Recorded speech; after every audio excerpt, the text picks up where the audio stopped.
A luta em prol da organização da igreja alcançou seu objetivo em 21 de maio de 1863, com o estabelecimento da Associação Geral dos Adventistas do Sétimo Dia em Battle Creek, Michigan.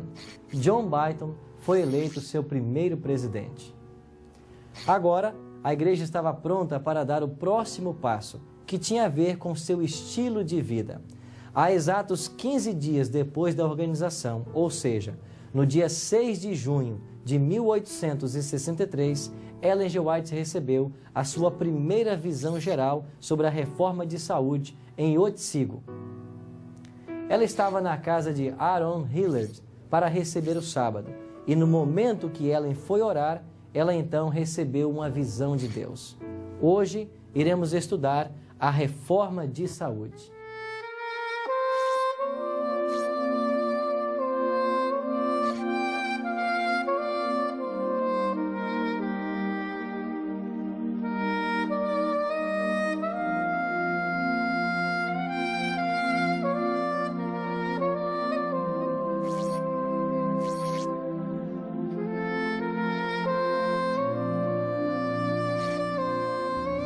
Após 9 anos morando na Austrália, Ellen G. White retornou para os Estados Unidos aos 72 anos de idade, no dia 29 de agosto de 1900.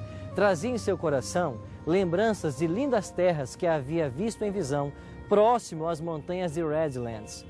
Deus a orientou nas visões de que eles deveriam buscar regiões fora dos limites da cidade, onde se pudesse trabalhar ao ar livre e também construir o canteiro de flores. Em abril de 1905, Ellen G. White escreveu: "Se nós realmente buscarmos uma propriedade, nós iremos conseguir." A igreja havia tentado negociar um hotel nessa região, mas eles estavam querendo $85 mil. Mas com o passar dos dias, no dia 1º de abril de 1905, esse hotel, por problemas financeiros, deixou de funcionar. E agora a igreja pôde negociá-lo num preço muito mais acessível.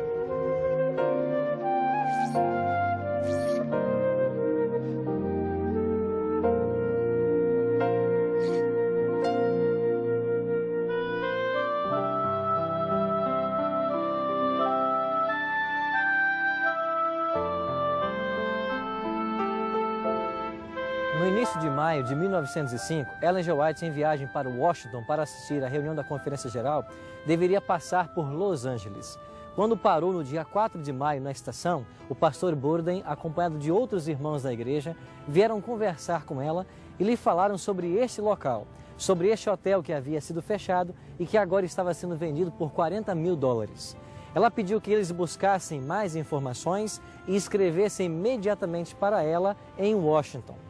No dia 12 de maio, à tarde, a carta chegou à mão de Ellen White. Ela leu na presença de seu filho, Willie White, e após ler a carta, ela mandou um telegrama para o pastor Burden dizendo de que ele deveria dar um sinal para que o negócio fosse garantido e a igreja tivesse condições de comprar essa propriedade.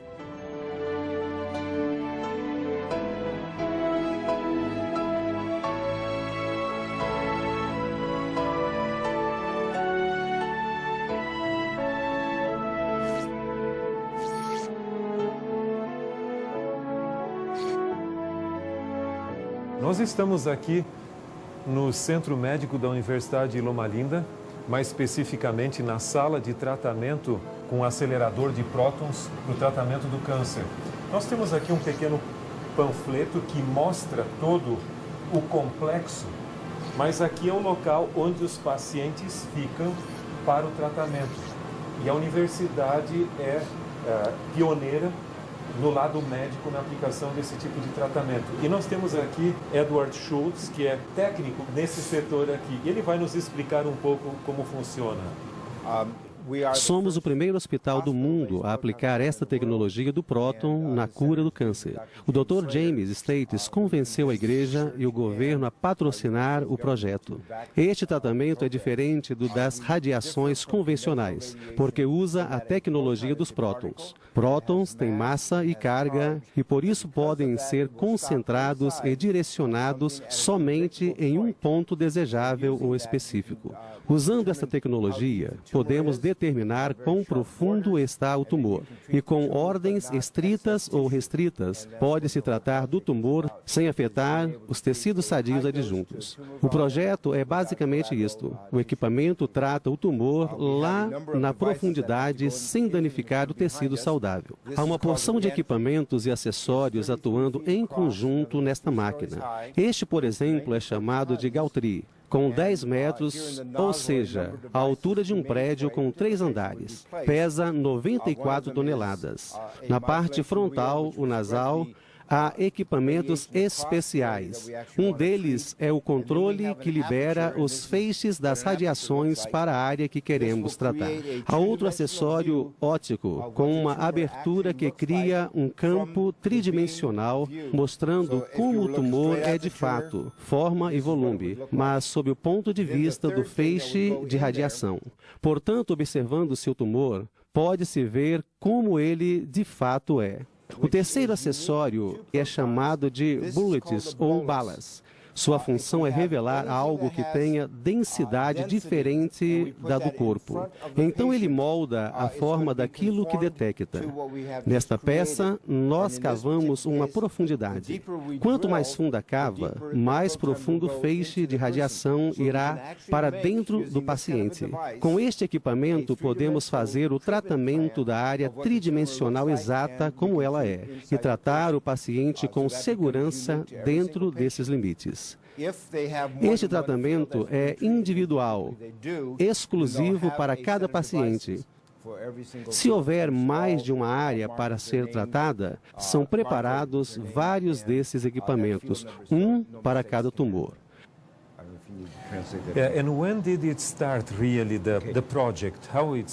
O primeiro paciente a ser tratado foi em outubro de 1990. And so, in 1990, it started the project. Hoje tratamos 150 pacientes por dia. Quando começou, tratávamos um paciente hoje, outro no próximo mês e o outro no mês seguinte. O tratamento é feito das 6 da manhã até as 10h30 da noite, de segunda a sexta.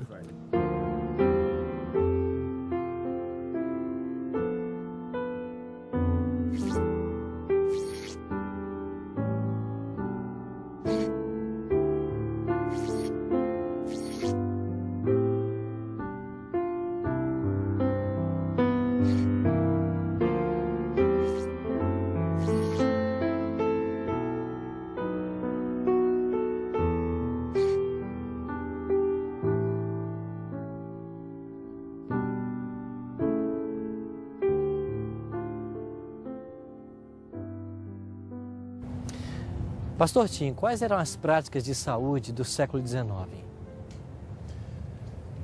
Aquela história da medicina naquela época é realmente dramática.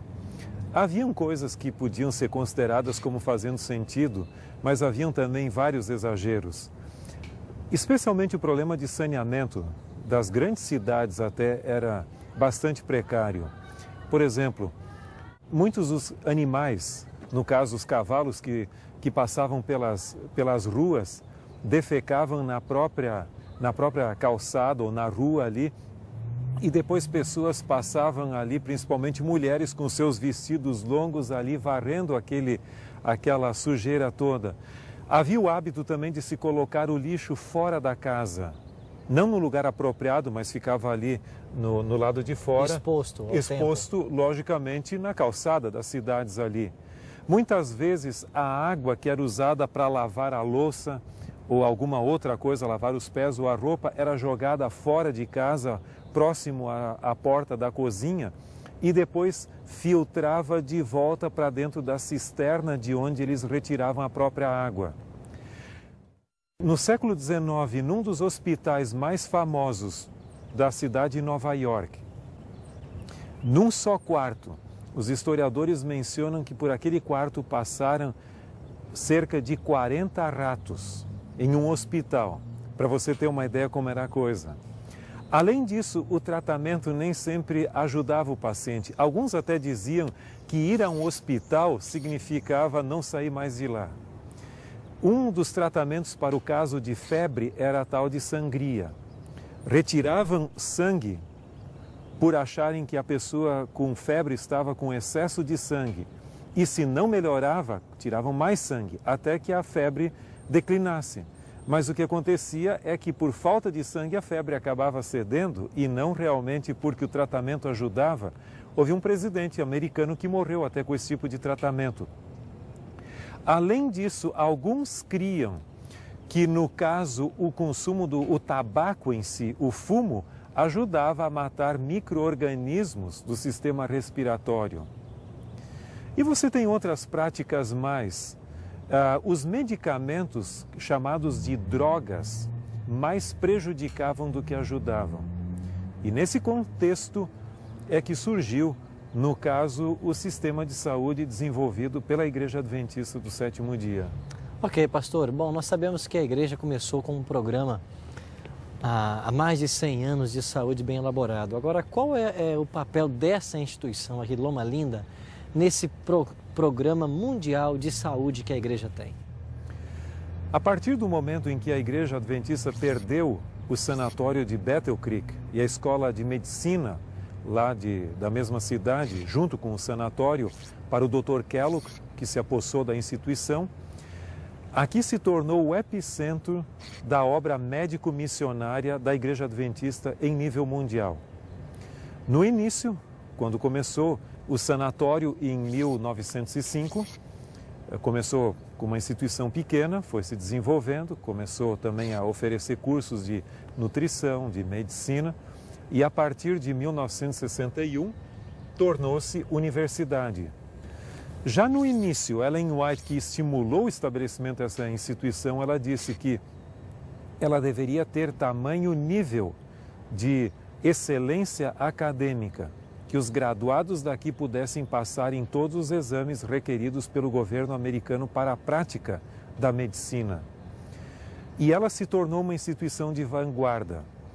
Hoje ela é mundialmente conhecida pelo Departamento de Cardiologia Infantil, especialmente transplantes de coração, e uma equipe médica viaja a alguns países, principalmente árabes, fazendo transplantes de coração com sucesso, e ela também é pioneira em nível mundial no uso do acelerador de prótons para o tratamento do câncer.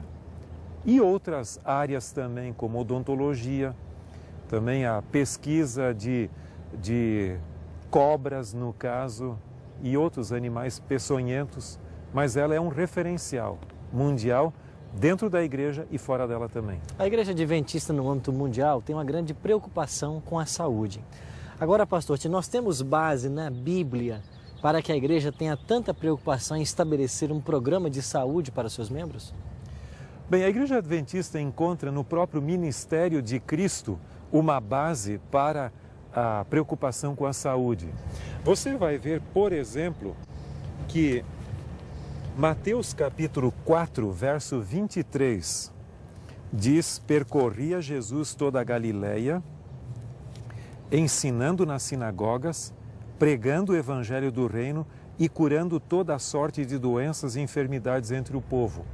Então, o ministério de Cristo, ele tinha três grandes ênfases: o ensino, a pregação e a cura. E é exatamente nesse tripé que os adventistas exercem a sua missão, com o sistema educacional, com a pregação do evangelho e também com o sistema de saúde. E você vai ver que outros textos do Novo Testamento também ajudam nessa questão.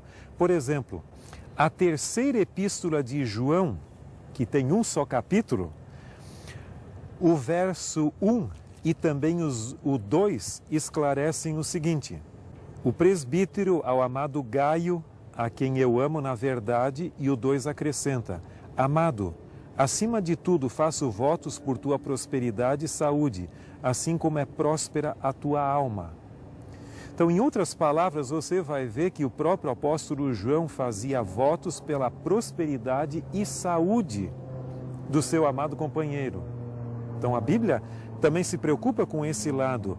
E você vai ver, além disso, que o apóstolo Paulo, em 1ª Epístola aos Coríntios, o capítulo 3, e os versos 16 e 17, também acrescentam algo a respeito.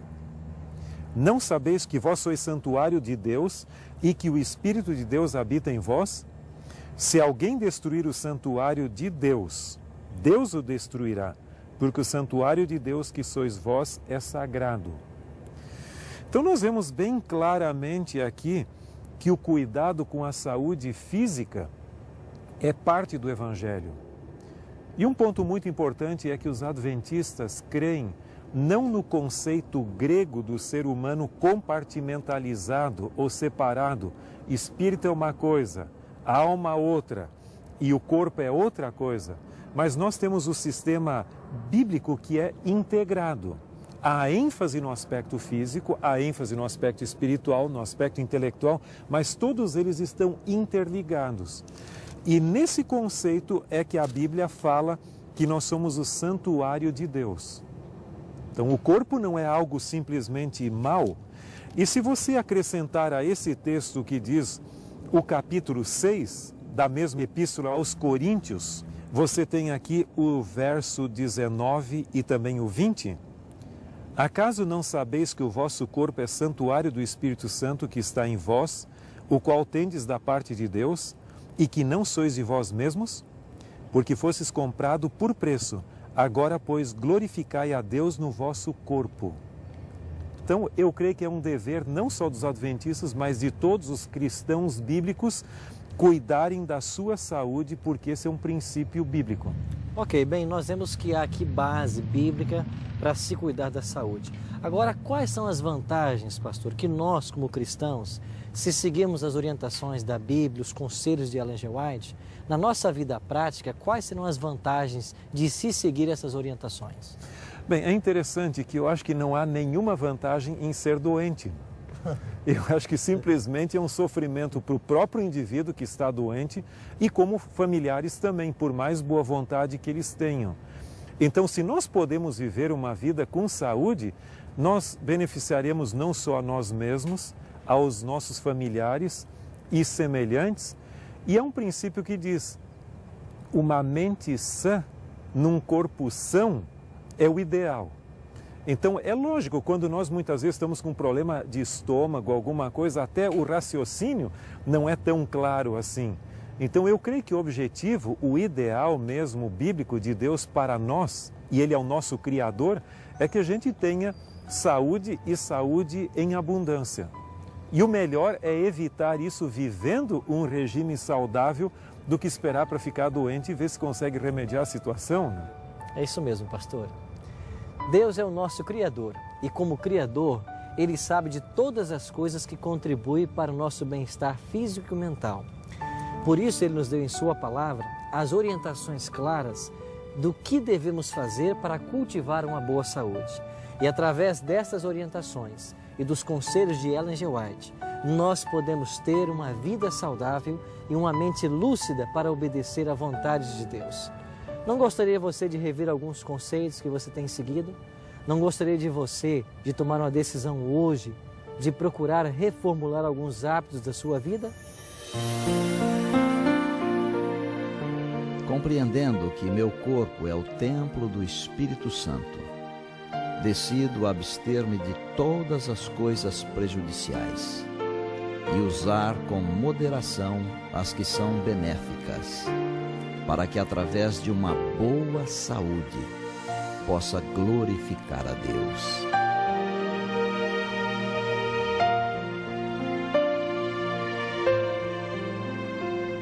Se você deseja tomar estas decisões, ore comigo agora.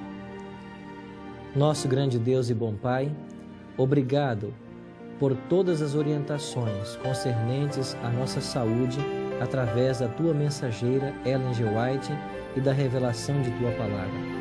Que nós recebamos a força e o auxílio do Espírito Santo para viver à altura destes princípios e que através de uma boa saúde nós tenhamos uma mente lúcida para ouvir as impressões do Teu Espírito.